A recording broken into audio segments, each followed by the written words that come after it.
You've seen it for yourselves now. The devastation in the Night Kingdom. I'll get straight to the point.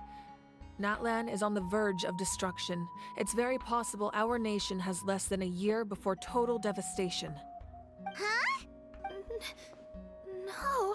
That can't be true. That's right. But I've only ever disclosed that fact to the handful of people working with me to save this nation. Our looming destruction is not a recent development, but the inevitable conclusion of the disaster the Abyss initiated 500 years ago. Mualani told us a little bit about that. 500 years ago, all the nations of Teyvat were invaded by the Abyss. Unlike the other nations, Natlan never had stable and deep-rooted ley lines, so we suffered the worst of the invasion. The battle against the Abyss was exceedingly long and brutal.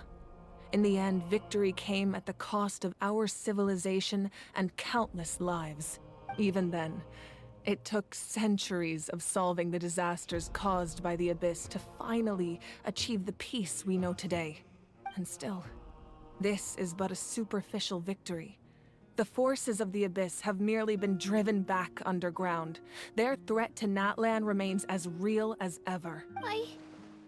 I'd never have guessed. The problems plaguing the Night Kingdom are all the more complicated because that realm is essentially functioning as Natlan's ley lines. Immediately after the war, our calculations estimated that we would have a maximum of 500 years before the Night Kingdom was completely lost to the Abyss. But at that time, we were a nation of the destitute. Our people no longer believed in victory, nor did they hold hope for the future. Our civilization was dying, our faith crumbling, and the line of power passed down from the Wayab nearly severed. If we didn't bring the nation back together, it would be foolish to even dream of defeating the Abyss in the future.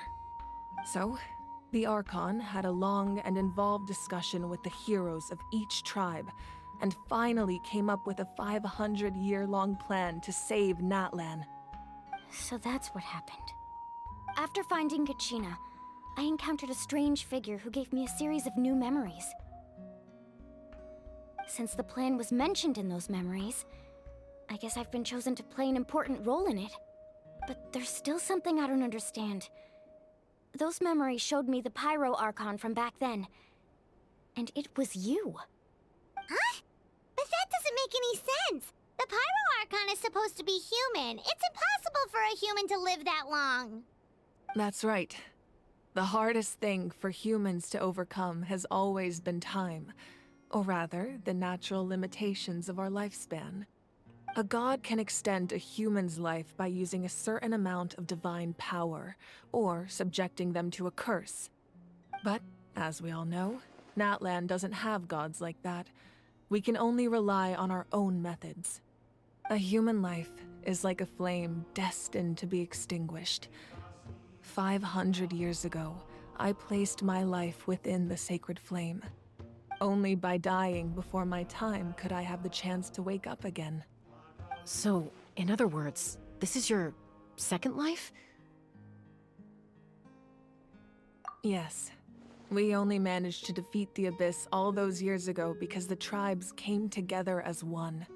If the Natlan of the future was to have a fighting chance, the Pyro Archons that came after the war had to rebuild the decimated tribes. The goal was to reunite the people and restore the strength of each tribe's Wayab. Once a tribe was back to its full strength, the tribe's Wayab would select a hero, indicating the tribe was once again ready for war. The Chosen would then stand by my side in defense of our nation, just like great heroes of old 500 years ago. So that means I'm one of the Chosen? That's right. You bear the ancient name Umoja, the same one held by the hero from your tribe 500 years ago. It means unity. After your adventure in the Night Kingdom, I trust you've come to fully understand the meaning of that name. So in other words, you always knew who the Wayab were going to pick from each tribe? Yes. According to the plan, each tribe was supposed to have been fully restored by the time I awoke. But something went wrong along the way. The 6 heroes successfully inherited the ancient names from 500 years ago, but the intel regarding the plan wasn't passed on to them. Once again, it comes down to the deterioration of the Night Kingdom. Communication between the Sacred Flame and the Wyab has been blocked. Just like how the Ode of Resurrection failed to bring Kachina back. Exactly. It's just another tactic the Abyss is using against us. The Abyss may not possess intelligence, but its methods certainly aren't easy to counter. If we want to unblock that information from being passed on, my presence alone isn't enough. The ancient Namebearer must establish a greater connection to their name.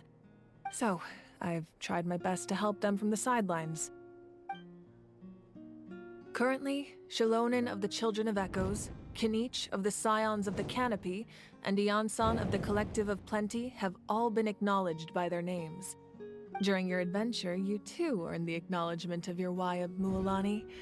In the process, you gained the memories stored within your name. But we have less than a year! Yes, but we have no choice. We cannot start the plan until all the heroes have been gathered. That's also why I haven't been able to take action despite the urgency of the situation. But if you knew this whole time, why didn't you just tell me about my role in all this? Wouldn't that make everything go a lot faster? Perhaps, but the opposite could also be true. Knowing your destiny too early could mean failing to realize your full potential. Just like your determination to save Kachina, I hope your commitment to this endeavor comes from your own strength of will, rather than a sense of obligation. So I suppose you're not going to tell us who the final two heroes are then? That's right. Their time is yet to come. Putting pressure on them beforehand will only hinder their development.